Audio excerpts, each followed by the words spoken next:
Ma'am, seats like these aren't meant for people like you. The sentence wasn't screamed. It was quiet, precise. A scalpel, not a sledgehammer, but it landed harder than any turbulence ever could. It happened at Gate C-27 of Hartsfield-Jackson Atlanta International Airport. A first-class boarding zone buzzing with chatter, coffee steam, and business-class egos. Dr. Naomi Brooks stood there, calm, poised, platinum boarding pass in hand. No entourage, no designer labels, no theatrics. Just a navy blazer, quiet confidence, and a calm presence that didn't ask for permission to exist. But to the captain blocking the aisle, she wasn't what first class looked like, and that's when the room changed. The gate agents looked away. The flight attendant next to him smirked, and passengers in rows 1 through 5, they stayed silent. But their silence roared louder than any intercom. Naomi didn't yell. She didn't argue. She simply stood still, like someone who'd been here before. Because she had.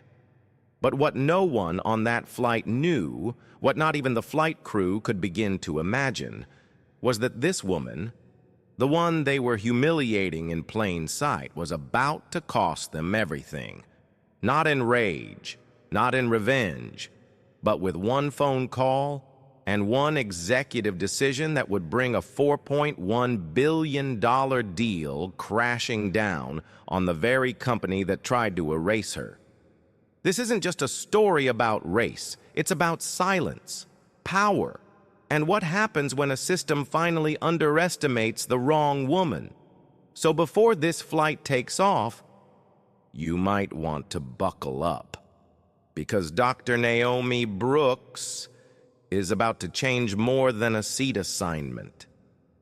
She's about to flip the entire airline industry upside down. And she'll do it without raising her voice. Dr. Naomi Brooks didn't grow up around jets, stock options, or corporate titles. She grew up in the South Side of Baltimore, a 2-bedroom apartment, one window that never shut properly, a mother who worked nights at the hospital, and a little girl who dreamed big, even when the world told her to stay small.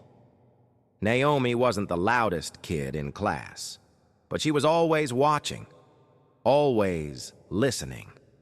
While other children played house, she played CEO, lining up her school supplies like quarterly reports, organizing her books like departments, calculating how to turn nothing into something. By the time she was 14, she'd built her first coded app using a borrowed public library computer. At 17, she was tutoring graduate students in computational logic. At 25, she became the youngest black woman to ever receive a PhD in neurosystems engineering from MIT. And by 35, she was already running HeliCore, an AI-powered biotech company revolutionizing brain-machine interfaces. But none of that made headlines. Naomi didn't want them. She preferred silence. She let her numbers speak, let the data do the talking. She never needed to shout in a boardroom to be heard, because those who knew her knew better than to interrupt her. Still, no matter how far she climbed, there was one thing Naomi couldn't code her way around: perception. She could be wearing a tailored blazer, holding a platinum partner card, standing in a line reserved for executives. And still, someone would look past all that and only see skin, or gender, or assumptions. That's why Naomi started investing in industries most people ignored: banking, insurance, and aviation. Not for the thrill of return, but to quietly disrupt how power worked behind the scenes. Altura Air was one of those investments. She had poured nearly $4.1 billion into it over 16 months, not for status, not for perks, but because she believed flying should feel human, because she believed that dignity shouldn't come with a boarding pass barcode. And now she was boarding flight A227 to Zurich, alone, quietly. No press team. Just one trip, one seat, one moment to observe if the culture she'd invested in lived up to its promise. But the moment she stepped into first class, she could feel it. That familiar shift, the pause in the air, the sidelong glances, the kind that didn't ask, "Can I help you?" The kind that silently wondered, "Are you sure you belong here?" Naomi had faced it before, but this time, she wasn't just a passenger. She was the woman writing the checks. She was the reason that plane was even flying. And if they thought they could push her to the back quietly, they were about to learn what happens when the wrong woman gets underestimated at 30,000 feet. The boarding door hadn't even closed yet. Flight AA227 was still grounded at Gate C27, Hartsfield-Jackson Airport, when it happened. The kind of moment that doesn't shout, it shifts the room, like a fault line cracking just beneath the surface. Naomi had just stepped into the first-class cabin, her boarding pass held between two fingers, her carry-on still slung over her shoulder. She was 3 steps from Seat 1C when the lead flight attendant, Lisa Callahan, stepped in front of her. Polished hair, crisp uniform, smile like a blade. "Ma'am," she said with syrupy courtesy, "this section is reserved for priority guests. May I see your boarding pass again?" Naomi blinked once, then handed it over, without hesitation. Lisa barely glanced at it. Her smile thinned. "I'm sorry. We seem to have a seating conflict," she said. "Do you also have your government-issued ID?" Naomi's eyebrow lifted. "I do," she said calmly. She pulled it from her wallet and held it beside the boarding pass. Lisa didn't even touch them. She leaned toward the cockpit and gave a subtle wave. Within seconds, a tall man stepped out from behind the curtain. Captain Tyler Mason, late 50s, old-school posture, eyes sharp like he was used to not being questioned. He walked down the aisle, stopping directly in front of Naomi. No greeting, no welcome, only words. "Is there a problem here?" he asked Lisa. "She says she's assigned to 1C, Lisa replied, loud enough for row 3 to hear. Captain Mason turned to Naomi. His eyes scanned her. Not her ID, not her pass. Her. Then he said it. "Ma'am, seats like these aren't meant for people like you." The words didn't echo. They didn't need to. The silence that followed did all the work. Passengers froze. One man coughed mid-sip. A woman in 2A lowered her sunglasses and stared. A young couple in row 4 exchanged nervous glances, but no one said a word. Lisa folded her arms. Captain Mason didn't blink. And Naomi? She didn't move. She just looked him in the eye, calm, unflinching, then extended the boarding pass and ID again. "Would you like to double-check the manifest, Captain?" she asked, her voice level. But Mason didn't take the papers. Instead, a man in a pressed gray suit stood up from the galley behind them. "Sorry," he said. "I believe there's been a mix-up." "That's my seat. Trevor Blake. I upgraded at the gate." Naomi turned. "Then there's been an error. I checked in yesterday. That seat was assigned to me." Lisa shrugged. "Sometimes the system reassigns automatically," she said, almost cheerfully. "We can get you reseated in business class while we sort it out."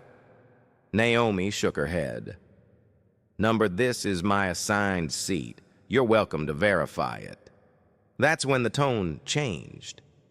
Trevor took a step forward, eyes scanning Naomi from head to toe. "Look," he said, smiling thinly, "maybe you're confused. These seats aren't just given away." And Lisa added, just a little louder now, "For everyone's comfort, we're going to need you to move back until this is resolved." That was when the card came out. Naomi reached into her wallet and produced a platinum shareholder card, not the kind you flash, the kind you own. "This isn't about confusion," she said softly. "It's about how I'm being treated." Lisa leaned in. "Oh, that's cute," she said with a smirk. "Looks nice, but anyone can get one of those these days." And then, like she was swatting a fly, Lisa snatched the card from Naomi's hand and flung it onto the armrest of seat 3B. It landed face up. One row behind, a man named Jonah Wells picked it up. He read the embossed name aloud. "Dr. Naomi Brooks, Helix Core Solutions." Eyes turned. Voices murmured. Naomi remained still, then said, steady as ever, "You don't get to erase someone just because they make you uncomfortable?" Captain Mason narrowed his eyes. "We'll get this sorted at the gate. But right now, your seat is no longer available." Then, almost as if on cue, Lisa reappeared with a paper cup in hand. "Here," she said, too sweet. "Maybe this will help you calm down." And with a oops, too casual to be real, she spilled coffee down Naomi's blazer. Not hot enough to burn, just hot enough to stain and humiliate. A gasp came from row 2. Jonah stood up. A woman in 1F pulled out her phone and hit record. And Naomi, she didn't flinch. She looked down at the stain, then up. Eyes sharp, voice colder now. "Is this how Altura Air treats its shareholders?" Captain Mason didn't answer, but the silence behind him, it was beginning to stir. Naomi didn't raise her voice. She didn't shout. She didn't even wipe the coffee from her jacket. She simply stepped back, then reached for her phone. One tap, then another. To most, it looked like she was texting. But to those who knew her, who worked with her, they understood exactly what she'd just done. She had just activated Protocol Sigma 8, a silent alert, sent only in cases of reputational breach or executive-level discrimination. Within 30 seconds, the top legal officer of Helix Corps received the signal. Within 2 minutes, her assistant, Alan Reese, paused a meeting in Zurich and sent an encrypted file to the Altura Air Board. Within 5 minutes, a $4.1 billion investment deal had been temporarily frozen. But inside the cabin, no one saw that. They only saw a black woman standing still, with eyes that didn't blink, and that made them nervous. In row 4, Jonah Wells, a 23-year-old law student flying home from a civil rights internship, finished recording, then quietly uploaded the footage to X with the caption, "Watch how Altura Air handles their own top investor. Naomi Brooks, Discrimination, in first class." The post would reach 1.2 million views before the plane even left the gate. Next to Jonah, a young flight attendant named Maya Quinn shifted uncomfortably. She had seen things on flights before: drunk passengers, harassment, even VIP tantrums. But never this. Never a situation where the crew was the aggressor. And the victim stood still like a monument. Maya walked to the back galley, opened the manifest, scrolled through the seating assignment logs. And there it was, Seat 1C, Dr. Naomi Brooks, confirmed platinum priority, checked in 19 hours ago. She took a screenshot, saved it to her personal folder, then took a deep breath and walked back toward the front of the cabin. At the same time, a middle-aged white woman in 2A leaned forward and whispered, "I saw everything." That woman didn't do a thing wrong. But still, no one spoke up. Not yet. Until Naomi turned to Lisa and said very clearly, "You've asked me to move. You've thrown coffee on me. You've insulted my intelligence. And now you're telling me my seat is gone. After I invested in your airline." Captain Mason's jaw tightened. "Ma'am," he said, "this is not the place for that kind of drama." That's when Maya stepped in. Her voice trembled, but only once. "Captain, respectfully, the manifest confirms Dr. Brooks is assigned to seat 1C, and the upgraded passenger was supposed to be rerouted to 3A, not 1C. Mason glared at her. Lisa hissed under her breath, but the moment had shifted. The silence, it was cracking. From the back of the cabin, a voice called out, "I saw the whole thing. You bumped her. That wasn't a mistake." Then another. "Is this how you treat all women of color in first class?" And then Jonah, standing now, said, "You don't have to raise your voice to lead, but if this woman walks off that plane, I'm walking with her." People turned, eyebrows raised, phones came out. Lisa stepped back.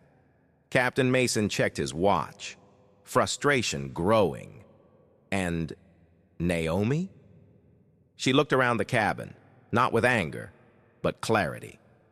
"I didn't come here to cause a scene. I came here to see how this airline treats people when no one's watching." She turned to Maya, gave a small nod, then calmly walked back down the aisle toward the exit. As she passed row 5, a woman reached out, gently touched her arm and whispered, "We see you." And she did not cry. Because Naomi Brooks didn't need tears, she had something far stronger: truth, proof, and power that didn't ask permission to be real.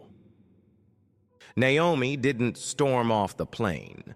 She walked, one step, then another, each one silent, controlled, deliberate. As she reached the jet bridge, her phone vibrated twice. First from her assistant, Alan Reese. "Board members alerted. You're clear. Whatever you do next, we back you." Then a second ping from Altura Air's chairwoman of the board. "Please advise. You've been granted emergency executive override, full autonomy." Naomi stopped walking. She turned, faced the flight crew still frozen near the cockpit.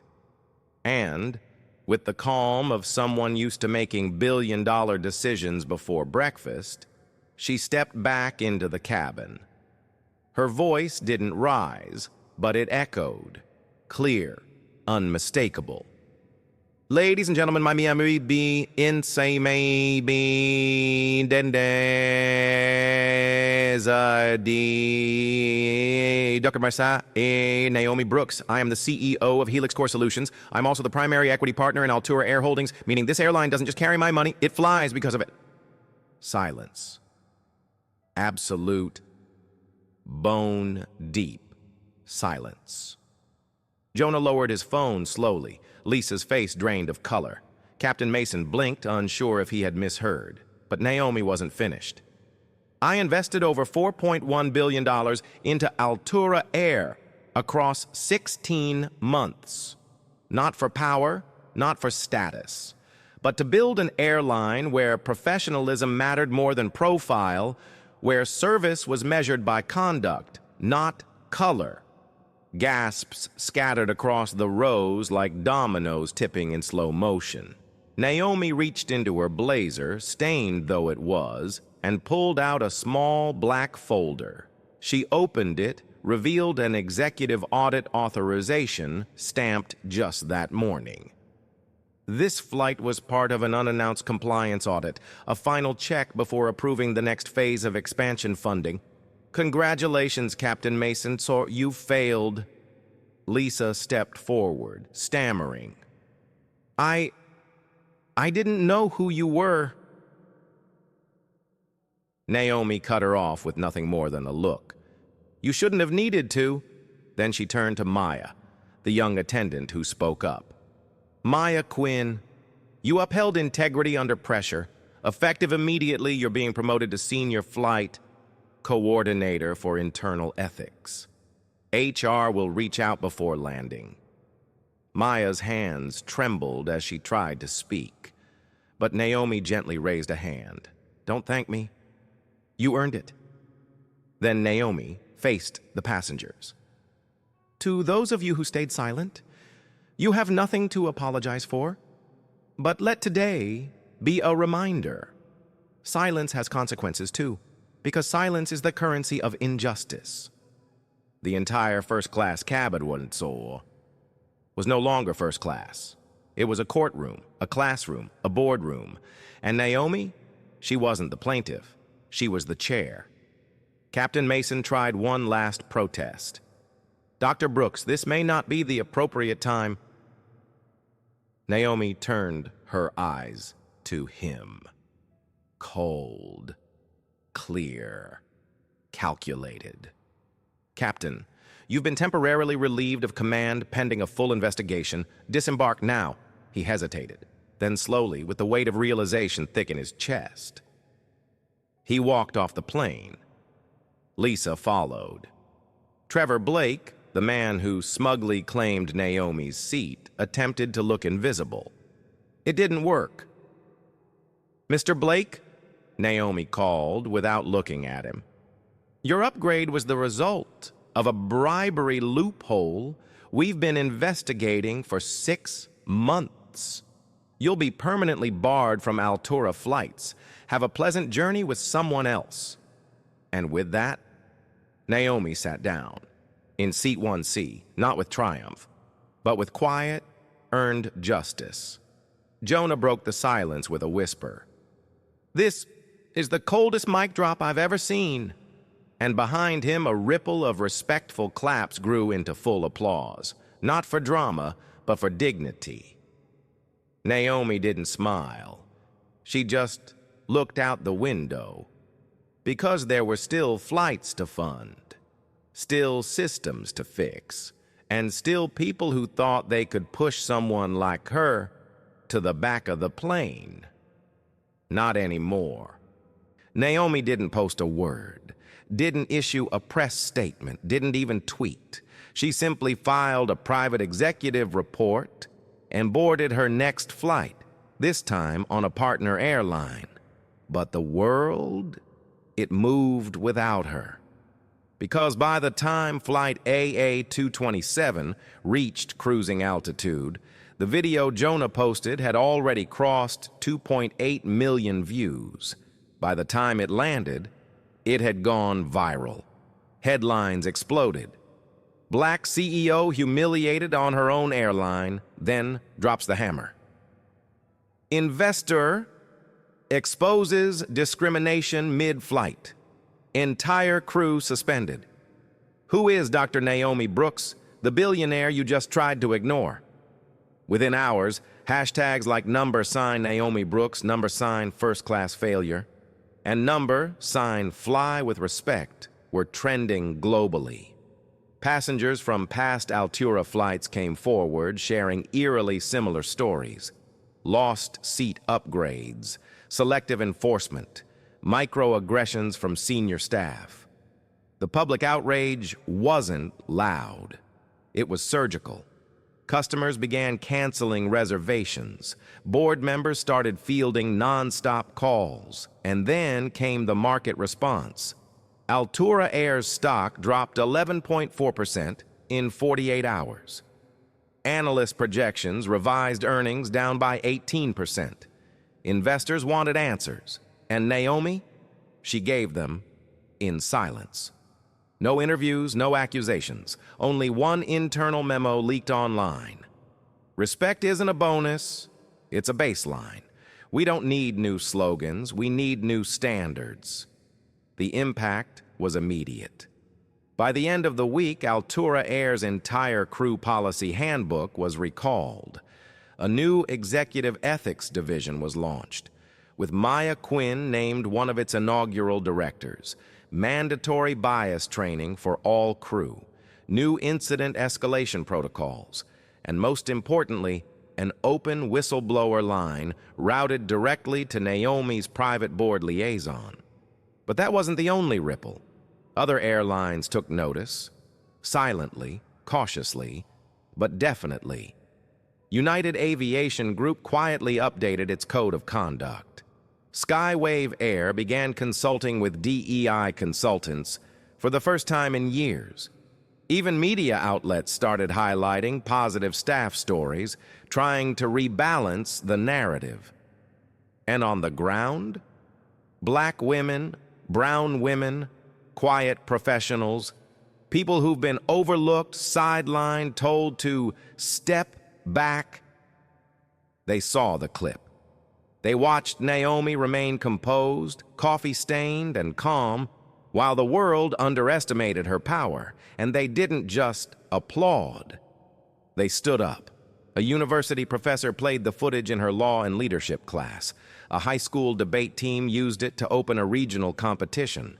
A quiet teenage girl in Oakland wrote in her journal, "One day, I'll have her kind of calm, her kind of fire."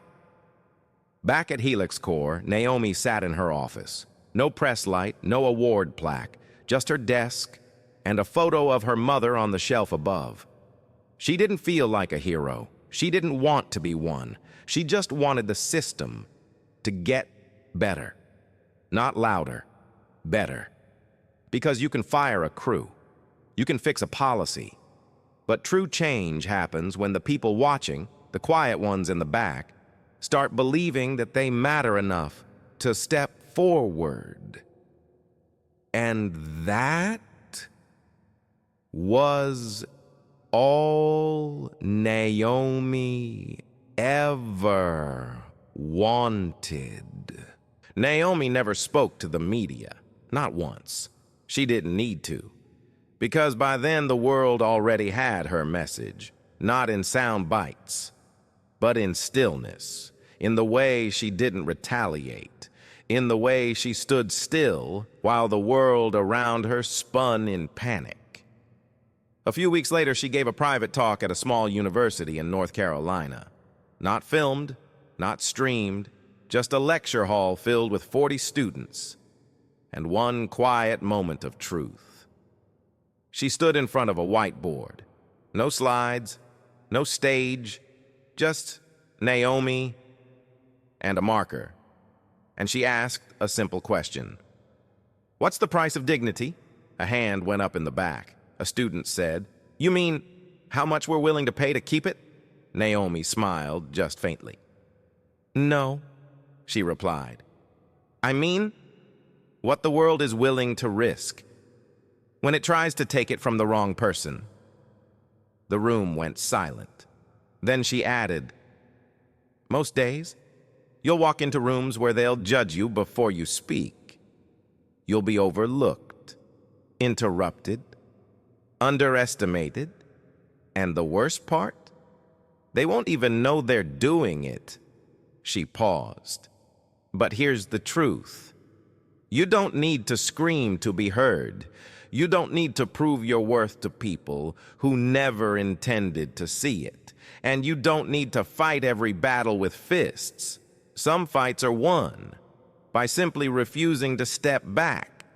She capped the marker, and for a moment she was quiet again. Then, almost as an afterthought, she said, "Power isn't in how loud you are. It's in how still you can be when everything in you wants to explode. That's what breaks systems. That's what changes rooms." That line, "Power is in how still you can be," would later be quoted in boardrooms, classrooms, even campaign speeches. But that day, it wasn't a quote. It was a memory. A reminder that in a world that tries to box you in, you don't always need to push back with fire. Sometimes, the most radical thing you can do is not move. So if you're watching this right now, and you've ever been pushed aside quietly, been told to sit down with a smile, been denied your space without a scene. Then hear this. You matter. Your calm has value. Your silence has weight. And when used with intention, your presence alone can shake the room. So next time the world says, you don't belong here, look them in the eye and let your story answer for you.